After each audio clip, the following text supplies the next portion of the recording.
नमस्कार पशुपालक मित्रांनो, पशुधन या चॅनलमध्ये आपलं सर्वांचं स्वागत। या चॅनलमध्ये जर नवीन असाल तर चॅनल सबस्क्राईब आणि फॉलो करा आणि हा व्हिडिओ आवडल्यास लाईक, शेअर आणि कॉमेंट करायला विसरू नका। तर आज आपण लिव्हर टॉनिक याविषयी सविस्तर माहिती किंवा लिव्हर टॉनिक कधी द्यावं आणि कधी देऊ नये याबद्दल सविस्तर माहिती जाणून घेणार आहोत। तर हा व्हिडिओ संपूर्ण बघा जेणेकरून आपल्याला सविस्तर माहिती मिळेल। तर लिव्हर टॉनिक कधी द्यावं आणि कधी देऊ नये किंवा मग याचे फायदे काय आणि नुकसान काय, तर आपण अगोदर फायदे बघून घेऊ आणि शेवटी जे तर मी व्हिडिओच्या शेवटी जे तर तुम्हाला त्याचे नुकसान सांगणार आहे। तर फायदे काय काय, लिव्हर टॉनिक म्हणजेच काय, लिव्हरची जी कार्यक्षमता आहे किंवा लिव्हरचं जे कार्य आहे ते सुरळीत राहण्यासाठी आपण त्याला जे औषध देतो, जे टॉनिक देतो त्याला लिव्हर टॉनिक असं म्हणतात। तर लिव्हर टॉनिक कधी द्यावं, सगळ्यात पहिले जर आपले जनावर आजारी असेल तर त्याला लिव्हर टॉनिक द्यावं किंवा मग त्याला जर आपण इंजेक्शन देतोय, अँटीबायोटिक देतोय त्यावेळेस आपण त्याला लिव्हर टॉनिक दिलं पाहिजे। ट्रीटमेंट करतोय त्याला लिव्हर टॉनिक दिलं पाहिजे किंवा मग आपण बऱ्याच वेळेस पशुपालक जे तर ते स्वतःहून औषधी आणून जनावरांना देतात त्यावेळेस सुद्धा आपण लिव्हर टॉनिक त्यांना दिलं पाहिजे। जर चारा कमी खात असेल तरी लिव्हर टॉनिक दिलं पाहिजे। जर जनावराची जी भूक आहे ती जर कमी असेल, आपल्याला असं वाटत असेल की आपलं जनावर जे तर ते चारा कमी खातंय, तर त्या कंडिशन मध्ये सुद्धा आपण लिव्हर टॉनिक दिलं पाहिजे। पण तेच आपण जर जनावराची जर भूक वाढली तर साहजिकच चारा जास्त खाईल आणि चारा जास्त खाल्ला तर ते दूध जास्त देईल आणि हे प्रत्येक पशुपालकाचं जे तर ते स्वप्नच असतं की आपल्या जनावरांनी चारा व्यवस्थित खाल्ला तर ते दूध देईल। त्यामुळे त्याचं जे सतत जो त्याचं धडपड असते ती जनावरांसाठीच असते। तर त्यासोबतच जर जनावर स्ट्रेस मध्ये असेल तर त्या कंडिशन मध्ये सुद्धा आपण लिव्हर टॉनिक दिलं पाहिजे। आता स्ट्रेस म्हणजे परगाव म्हणजे बाहेरच्या याच्यातून जर त्याचा प्रवास झाला असेल तर त्या कंडिशन मध्ये त्याला स्ट्रेस येतो, त्या कंडिशन मध्ये सुद्धा आपण लिव्हर टॉनिक दिलं पाहिजे। किंवा मग जास्त दमट वातावरण झालं किंवा मग जास्त उष्ण वातावरण झालं तरी स्ट्रेस येतो बऱ्याच वेळेस, तर त्या कंडिशन मध्ये सुद्धा लिव्हर टॉनिक दिलं पाहिजे। आणि पावसाळ्यामध्ये अति ओलाव्यामुळे किंवा मग अति आर्द्रतेमुळे सुद्धा बऱ्याच जनावरांना स्ट्रेस येतो, तर त्या कंडिशन मध्ये सुद्धा आपण लिव्हर टॉनिक देऊ शकतो। किंवा मग आपण जंताचं औषध जर दिलं डिवॉर्मिंग साठी तर त्यावेळेस सुद्धा लिव्हरवर त्याचा थोडासा परिणाम होत असतो, त्या कंडिशन मध्ये सुद्धा आपण जे तर ते लिव्हर टॉनिक दिलं पाहिजे। तसंच बरेच पशुपालक किंवा मग आम्ही सुद्धा डॉक्टर सुद्धा जनावरांना जर बऱ्याचशा मिनरल मिक्सचर वगैरे किंवा मग काही गोष्टी देत असतात, काही हिटवर येण्यासाठी गोळ्या वगैरे देतात, त्या कंडिशन मध्ये सुद्धा आपण लिव्हर टॉनिक दिलं पाहिजे।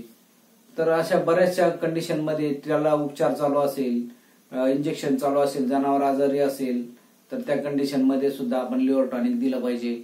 आणि जर तुम्हाला जर लिव्हर टॉनिक कधी द्यायचं, हे जर लिव्हर टॉनिक देणे म्हणजे आपल्या जनावरांमध्ये कोणती लक्षणं, जर काही ट्रीटमेंटच चालू नाहीये आणि त्यांना काही सप्लिमेंट चालू नाहीये आणि तुम्हाला असं वाटतंय की आपण कोणत्या कंडिशन मध्ये म्हणजे त्याची काय लक्षणे असतात त्या कंडिशन मध्ये आपण लिव्हर टॉनिक दिलं पाहिजे। तर सर्वात पहिले लक्षण म्हणजे जनावरांची जर भूक कमी झाली किंवा चारा कमी खात असेल तर या कंडिशन मध्ये आपण त्याला लिव्हर टॉनिक दिलं पाहिजे। दुसरी गोष्ट, जर जनावर त्याला अपचन होत असेल किंवा मग पोटामध्ये गुबारा वगैरे असेल तर त्या कंडिशन मध्ये सुद्धा लिव्हर टॉनिक दिलं पाहिजे। तसंच जर जनावरांचं शेण जे आहे तर ते जर थोडं पातळसर येत असेल किंवा मग त्याच्यामध्ये जर जे खाल्लेलं आहे ते तसंच म्हणजे बराचसा भाग शेणावाटी येत असेल, आपण त्याला काय म्हणतो धान्य वगैरे असेल ते तसंच बाहेर येत असेल किंवा मग शेणाची जी क्वालिटी ती रेग्युलर सारखी नसेल, त्याच्यात जर बदल झालेला असेल तर त्या कंडिशन मध्ये सुद्धा लिव्हर टॉनिक देतात। जनावरांना जर डायरिया असेल, पातळ शेण असेल तर त्या कंडिशन मध्ये सुद्धा लिव्हर टॉनिक द्यायला पाहिजे। अशा बऱ्याचशा कंडिशन मध्ये आपण लिव्हर टॉनिक हे दिलं पाहिजे, परंतु कधी देऊ नये, देऊ का नाही, त्याचे काय दुष्परिणाम होतात, तर जे आपल्या किंवा जनावरांचं कुठलाही जे प्राणी त्याचं जे शरीर आहे तर ते लिव्हरला जे त्याचं जे कार्यक्षमता आहे ती व्यवस्थित राहण्यासाठी त्याला जे एन्झाईम असतात त्या पुरवत असतात. ज्याला जे घटक आवश्यक असतात ते आपलं शरीर स्वतः तयार करून ते लिव्हरला पुरवत असतात. आणि जर आपण हे जर लिव्हर टॉनिक जर कंटिन्यू देत राहिलो तर ते जे शरीर जे तयार करतात तर ते शरीर तयार करणं बंद करतात. तुम्हालाही माहितीये जर त्याचं कामच नाहीये. समजा तुम्ही जर एखादी गाडी ती जर उभीच ठेवली तर तिचे पार्ट सुद्धा ते काम करत नाही काही दिवसानंतर. तशीच कंडिशन यावेळेस होते, कारण लिव्हर टॉनिक आपण वरून देत राहत असेल तर शरीर ते तयार करणं ते बंद करून टाकतं. आणि ते बंद करून जर टाकलं आणि ज्यावेळेस जनावरांना त्याची गरज आहे त्यावेळेस ते जर नाही मिळालं तर जनावर जास्त म्हणजे त्याचं लिव्हर जे आहे तर ते काम करणं बंद करून टाकतं. त्यासाठी आपण विशिष्ट कंडिशन मध्येच आजारी असेल त्यावेळेस किंवा मी तुम्हाला ज्या कंडिशन आता सांगितल्या त्या कंडिशन मध्येच आपण हे लिव्हर टॉनिक दिलं पाहिजे. कंटिन्यू लिव्हर टॉनिक देऊ नये. कंटिन्यू लिव्हर टॉनिक दिल्यामुळे त्याला ज्या वेळेस गरज आहे त्यावेळेस ते आपलं त्यांचं जे शरीर आहे तर ते जे घटक आहे तर ते तयार करत नाही आणि ते लिव्हरला पुरवत नाही. त्यासाठी आपण ते कंटिन्यू देऊ नये. द्यायचं झालं तर 5-10 दिवसापर्यंत ठीक आहे. आपण 5-10 दिवस आपण तुम्हाला जर लयच ते वाटलं तर तुम्ही दर महिन्याला 10 दिवसापर्यंत तुम्ही लिव्हर टॉनिक हे देऊ शकता. पण त्यापेक्षा जास्त दिवस हे देऊ नये. किंवा मग ज्या आजारी कंडिशन असेल तर तुम्ही 8-15 दिवस 20 दिवस सुद्धा देऊ शकता.